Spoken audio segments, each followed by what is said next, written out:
Hello guys, my self अभय प्रताप सिंह। आप सभी का स्वागत है मेरे यूट्यूब चैनल में। आज का मेरा टॉपिक है three phase induction motor. Okay, three phase induction motor की इसके कंस्ट्रक्शन के बारे में आज हम लोग बात करेंगे, इसके वर्किंग प्रिंसिपल के बारे में बात करेंगे, इसके एप्लीकेशन के बारे में बात करेंगे। Okay, now start three phase induction motor. ठीक है, आपको पता दो थ्री फेज इंडक्शन मोटर मैंने इससे पहले भी सिंगल फेज इंडक्शन मोटर बताया है, तो आप लोग पहले उसको जरूर देखिएगा सिंगल फेज इंडक्शन मोटर, तो आपको और आसानी से इसके कॉन्सेप्ट समझ में आएंगे थ्री फेज इंडक्शन मोटर के बारे में। ठीक है, जो थ्री फेज इंडक्शन मोटर होता है ये थ्री फेज इंडक्शन मोटर जो होता है मेरा मेनली जो वर्क करता है कि आपके इलेक्ट्रिकल एनर्जी को मैकेनिकल एनर्जी में कन्वर्ट करने का काम करता है। It is called as the induction motor. ठीक है, the motor which work on the principle of electromagnetic induction is known as the induction motor. मतलब कि जो इलेक्ट्रोमैग्नेटिक इंडक्शन पे रूल पे जो मेरा वर्क करता है उसी को मैं क्या बोलता हूँ, इंडक्शन मोटर बोलता हूँ। ठीक है, देखिए इंडक्शन मोटर के पहले हम लोग से कंस्ट्रक्शन के बारे में बात करते हैं। इंडक्शन मोटर का ये मेरा इसका देखिए कंस्ट्रक्शन का पार्ट है। ये मेरा इंडक्शन मोटर है, ये मेरा स्टेटर होता है यहाँ पे। ठीक है, ये हिस्सा जो मेरा स्टेटर है, ये मेरा रोटर है यहाँ पे। ये मेरा ए जो लिखा है ये मेरा पोल हो गया यहाँ पे। ठीक है, 6 पोल यहाँ पे दिख रहा है। मतलब हम लोग थ्री फेज की एसी सप्लाई देते हैं। ठीक है, इसको हम लोग सिंगल एक्साइटेशन भी बोलते हैं, सिंगल एक्साइटेशन मोटर भी बोलते हैं। सिंगल एक्साइटेशन मोटर इसलिए हम लोग बोलते हैं कि यहाँ पर हमेशा हम लोग स्टेटर पे ही सप्लाई देते हैं। ठीक है, स्टेटर पे ही सप्लाई देते हैं, इसलिए रोटर पे सप्लाई नहीं देते, इसलिए हम लोग उसको सिंगल एक्साइटेशन मोटर भी कहते हैं। ठीक है, आइए मैं आपको इसके कंस्ट्रक्शन के बारे में आपको दिखाता हूँ। ये इसका देखिए कंस्ट्रक्शन पार्ट है इसका। ये ऐसा कुछ थ्री फेज इंडक्शन मोटर इस तरीके का कुछ होता है। ये स्टेटर पार्ट हो गया, ये इसी में हम लोग वाइंडिंग करते हैं। ठीक है, स्टेटर वाइंडिंग बोलते हैं, जो कॉपर की वाइंडिंग करते हैं। ये मेरा सॉफ्ट हो गया, ये जो हिस्सा है जो सॉफ्ट से कनेक्ट हो गया, ये रोटर हो गया मेरा। ये मेरा फैन है, यहाँ पे लगा होता है। देखिए जो मेनली फैन का जो वर्क होता है मेरा, जो मोटर की जो हीट को क्या करता है, मतलब कूलिंग प्रोवाइड करने का काम करता है। फैन जो चलता है इससे कूलिंग प्रोवाइड करता है। देखिए जो फ्रेम का स्ट्रक्चर देखिए कुछ इस तरीके का खानेदार बना होता है। इसका जो मेनली जो पर्पज होता है इसलिए करते हैं क्योंकि नेचुरल कूलिंग हो सके, इसलिए इसके खाने को ऐसा बनाते हैं। क्योंकि एयर रेस्ट करेगा तो इसमें क्या होगा, कूलिंग प्रोवाइड होगा, नेचुरल कूलिंग होगी। ये इंड रिंग है, मतलब लास्ट का ये स्टार्टिंग का पॉइंट होता है। ठीक है, यही मेरा ये इसका इस तरीके का जो थ्री फेज इंडक्शन मोटर का मेरा कंस्ट्रक्शन होता है। इसका में जो मेनली हम लोग जो थ्री फेज इंडक्शन मोटर का जो यूज करते हैं वो इंडस्ट्री में यूज करते हैं। बड़ी बड़ी इंडस्ट्रियों में जो यूज होता है लगभग 80% आज जितने भी हम लोग मोटर यूज करते हैं वो यही मोटर होता है। थ्री फेज इंडक्शन मोटर का हम लोग यूज करते हैं। इसका रिस्पॉन्स अच्छा होता है। ठीक है, ये इसका चीफ मेंटेनेंस कास्ट भी होता है और इसका रनिंग प्रोसेस भी अच्छा होता है। तो इसलिए हम लोग 80% जो आज हम लोग का इंडस्ट्री में इस्तेमाल होता है वो मेरा यही मोटर इस्तेमाल होता है। ठीक है, ये आपको स्टेटर दिख रहा होगा, इसमें सबसे इंपॉर्टेंट पार्ट होता है स्टेटर और रोटर जो होता है इंपॉर्टेंट पार्ट होता है। नाम से पता चल रहा होगा, stator it is the stationary part of the machine.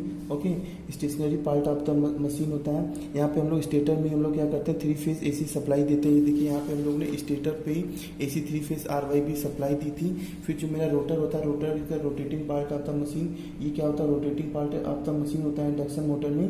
The rotor is the connect. ठीक है, the rotor is a connect to the mechanical load. ठीक है, to the mechanical load through the shaft. ठीक है, ये मैकेनिकल लोड में क्या होता है, कनेक्ट होता है थ्रू द सॉफ्ट की हेल्प से ये कनेक्ट होता है। ठीक है, एक चीज़ याद रखिएगा, जो थ्री फेज इंडक्शन मोटर होता है, थ्री फेज होने की वजह से मोटर स्टार्ट हो जाता है। तो कैसे स्टार्ट होता है थ्री फेज होने की वजह से, क्योंकि यहाँ पर मेरा रोटेटिंग मैग्नेटिक फील्ड की वजह से मेरा थ्री फेज इंडक्शन मोटर जो होता है मेरा सेल्फ स्टार्ट होता है।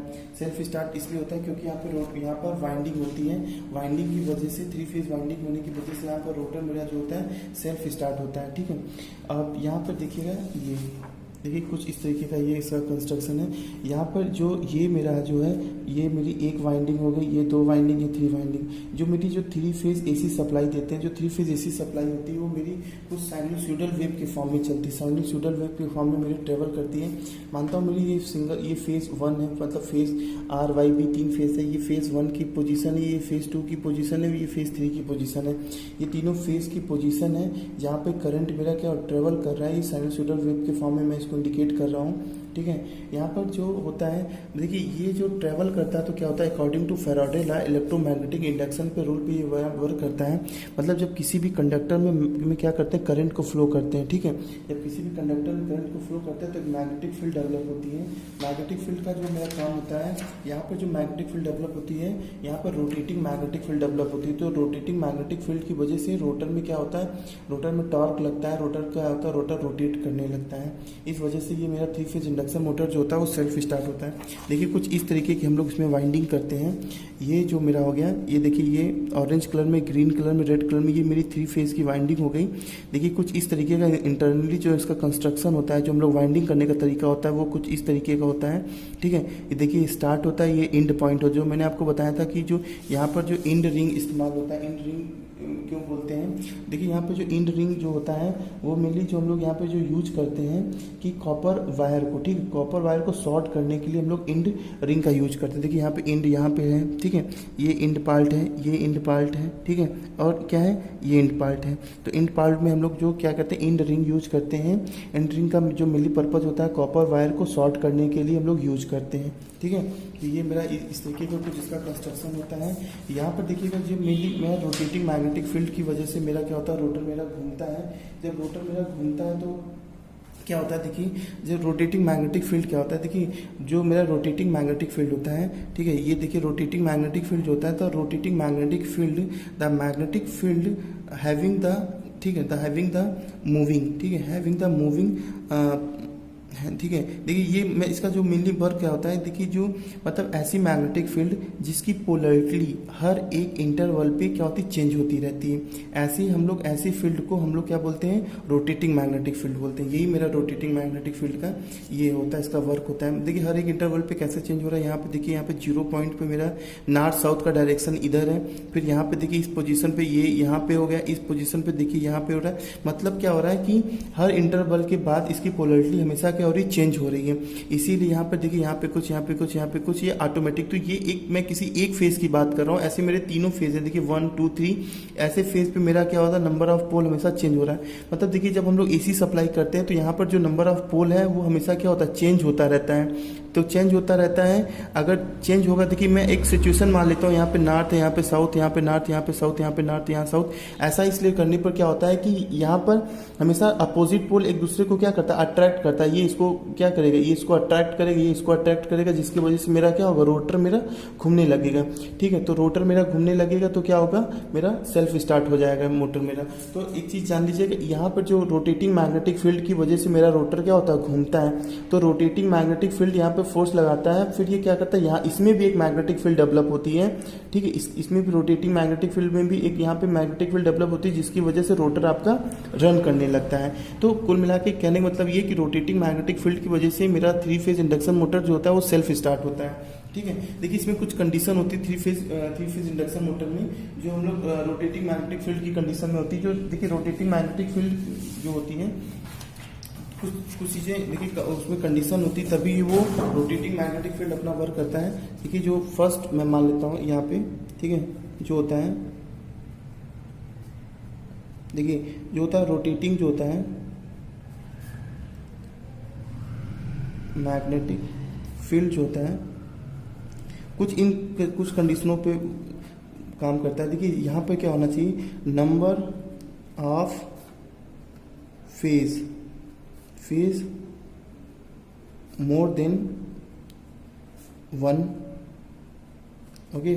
सेकंड यहाँ पे क्या है, यहाँ पे फेज क्या होना चाहिए, फेज गैप जो होना चाहिए इक्वल होना चाहिए। एंड थर्ड जो है वो आपका फेज में, मतलब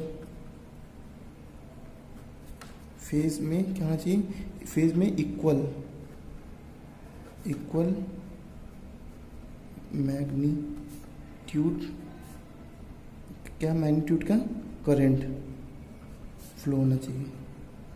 मतलब ये 3 कंडीशन होती है रोटेटिंग मैग्नेटिक फील्ड डेवलप होने के लिए। मतलब नंबर ऑफ फेज, ठीक है, number of phase more than 1, मतलब जो फेज देखिए यहाँ पे RYV हमने 3 फेज लिया है ना, तो मतलब कहने का मतलब है कि नंबर ऑफ फेज 1 से अधिक होना चाहिए, फेजों की संख्या 1 से अधिक होना चाहिए, तभी रोटेटिंग मैग्नेटिक फील्ड काम करेगा। फेज गैप इक्वल होना चाहिए। फेज गैप मतलब देखिए यहाँ पर जो मेरे पोल हैं, यहाँ पे ये पोल इसके जो बीच का जो गैप है वो 120 डिग्री का है, ठीक है। फेज गैप जो मेरा यहाँ पे 120 डिग्री पे डिस्प्लेसमेंट होता है, ठीक है। यहाँ पे देखिए आर ये ए बी सी जो तीनों का जो होता है मतलब कुछ इस तरीके का, देखिए ये यहाँ पे देखिए 120 डिग्री का एंगल क्या होता है, ये तीनों में सेम गैप होता है यहाँ पे।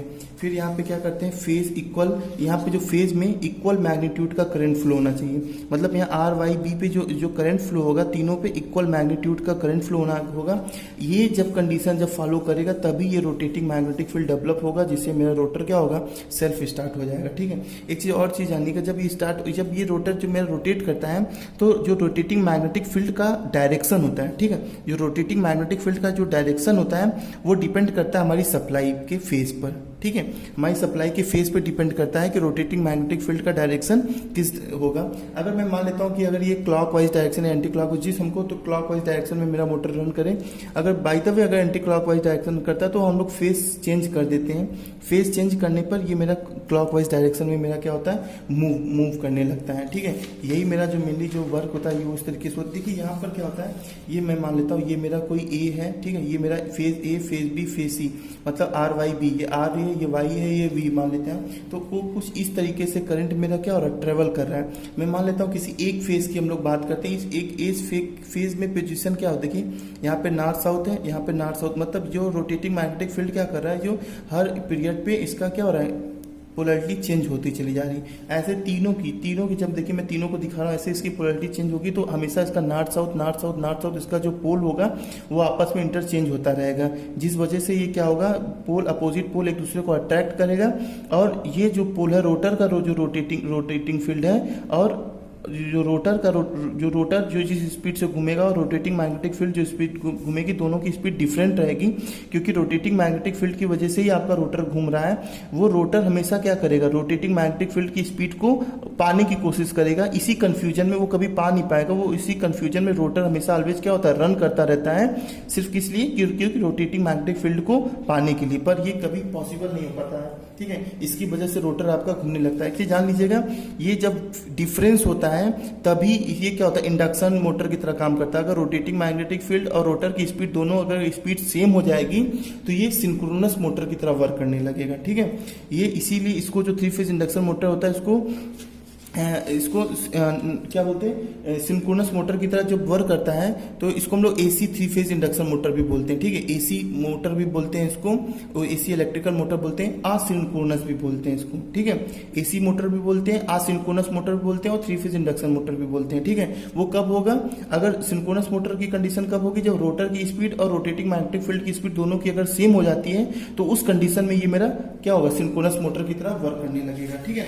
और एक चीज मैं बता दूं, जब ये दोनों की स्पीड जब मेरा क्या होगा इसमें जब चेंज होता है, मतलब कि रोटर की उसकी स्पीड, देखिए ये इसमें स्लिप की बात होती है, स्लिप, ठीक है। स्लिप जो होता है स्लिप का यहाँ काम क्या होता है, जो मेरी जो स्लिप होती है, the slip is different between the, ठीक है, क्या होता है, मेन फ्लक्स, मतलब जो इसका जो मेन फ्लक्स की स्पीड होती है एंड रोटर की स्पीड इन क्या होता है, एन इंडक्टर, मतलब जो इसका डिफरेंस होता है किसकी, मेन फ्लक्स की और रोटर की स्पीड का जो डिफरेंस होता है उसी को हम लोग क्या बोलते हैं, स्लिप बोलते हैं। मतलब slip S equal to N S minus N upon N S multiply by 100, ये मेरा क्या है, ये परसेंट ऑफ स्लिप है, ठीक है।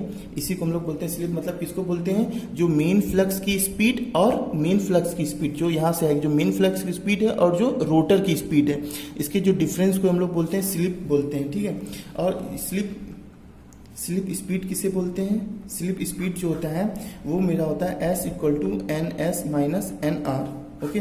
N S equal to N R होता है। देखिए जो ये होता है, मतलब ये जो होता है, देखिए मेरा क्या होता है, the slip speed is different between the rotating magnetic field, ठीक है, rotating magnetic field speed and speed of the motor. मतलब रोटेटिंग मैग्नेटिक फील्ड और स्पीड ऑफ द मोटर के डिफरेंस को हम लोग क्या बोलते हैं, स्लिप स्पीड बोलते हैं। ये बहुत इंपॉर्टेंट है, ये न्यूमेरिकल व्यू के लिए बहुत इंपॉर्टेंट, इसमें से क्वेश्चन पूछ सकता है, ये आपके एग्जाम व्यू से बहुत इंपॉर्टेंट है। और एक चीज मैं लास्ट में हो जाते तो बता दूं, क्योंकि ये जो मेरा इसका जो हम लगाते हैं इसको, इसका जो डायरेक्शन हम लोग निकालते हैं वो फ्लेमिंग के लेफ्ट हैंड रूल से निकालते हैं, ओके। फ्लेमिंग के लेफ्ट हैंड रूल से क्या करते हैं, इसके डायरेक्शन को हम लोग फाइंड आउट करते हैं, ठीक है। फ्लेमिंग का जैसे मान लेता हूँ ये मेरा नॉर्थ पोल है, ये नॉर्थ, और ये मेरा साउथ पोल है, ठीक है। ये मान लेता हूँ ये ऐसे कुछ है, ठीक है। मैग्नेटिक फील्ड क्या हो रही ऐसी है मेरी, तो यहाँ पर ये मेरा कोई कंडक्टर है, ठीक है, ये मेरा कोई कंडक्टर है, ये क्या है मेरी करंट की हो गया, करंट हो गया।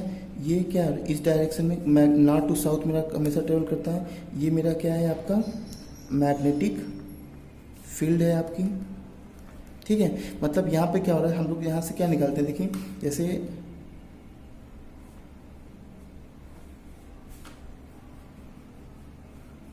कुछ गंदा सा फिगर बना पर फिर भी समझ लीजिए, ये जो होता है आपका ये फोर्स की डायरेक्शन को बताता है, ठीक है। ये जो होता है मेरा ये किसकी बताता है, मैग्नेटिक फील्ड को बताता है। और जो ये मेरा है ये ऐसे जो करंट जो कर रहा है ये चीज़ जो है ये किसको बताता है, करंट को बताता है, ठीक है। मतलब कि जो 3 फेज इंडक्शन मोटर में जो हम लोग जो उसके डायरेक्शन करंट की, मैग्नेटिक फील्ड की या फोर्स की जो डायरेक्शन हम लोग फाइंड आउट करने के लिए फ्लेमिंग के लेफ्ट हैंड रूल का इस्तेमाल करते हैं। Okay guys, thank you so much. ये आज का मेरा टॉपिक खत्म हुआ 3 फेज इंडक्शन मोटर का। आपको अगर कोई डाउट होगा तो कमेंट बॉक्स में आप लोग जरूर कमेंट करिएगा, ठीक है। और मैं आपको बता दूं इसमें आपका जो भी लिंक में मैं आपको भेज दूंगा, इसके सारे डॉक्यूमेंट्स PDF बना करके इसका पूरा मैं आपको सेंड कर दूंगा। एक चीज़ और मैं आपको बता दूं कि इसमें जो भी अगर इसकी पिक्चर क्वालिटी अगर अच्छी नहीं आएगी तो यूट्यूब में जा करके इसको डाउनलोड करके फिर से अपनी गैलरी में भी सेव कर सकते हैं। Okay, thank you so much.